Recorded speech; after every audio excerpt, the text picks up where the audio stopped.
আসসালামু আলাইকুম, কেমন আছেন সবাই? আশা করি আল্লাহর রহমতে সবাই ভালো আছেন। আমি আর আপনাদের ভাইয়া আর আমাদের দেশের বাসায় যাচ্ছি। আমাদের দেশের বাসা রহনপুর। এটা আপনার শিরোলি স্টেশন। আমরা ট্রেনের ভিতরে উঠে বসে আছি। দেখুন, এই যে আমাদের শিরোলি স্টেশনটা।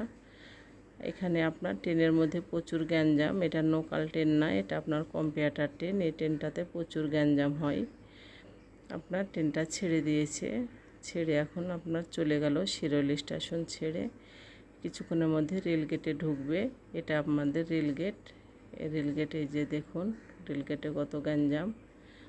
আপনার এটা রাজশাহী কোর্ট স্টেশন। এখানেও প্রচুর গ্যাঞ্জাম। এখানে আপনার দাঁড়ায় ট্রেনটা। এই ট্রেনটা মোট 5টা স্টেশন ধরে। আপনার কোর্ট স্টেশনটাও ধরে। আমরা ট্রেনের ভিতরে আছি। আমরা যেহেতু টিকিট কেটেছি, আমরা সিট পেয়েছি। আর আপনার এই ট্রেনটাতে টিকিট কেটেও সিট পাওয়া যায় না, প্রচুর গ্যাঞ্জাম হয়, প্রচুর গ্যাঞ্জাম আপনার এই ট্রেনটাতে, যেহেতু এটা কম্পিউটার ট্রেন। তাহলে সবাই ভালো থাকুন, সুস্থ থাকুন। আজকের মতো এখানে বিদায়। আবার নতুন কোনো ভিডিও নিয়ে আসবো। আল্লাহ হাফেজ সবাইকে।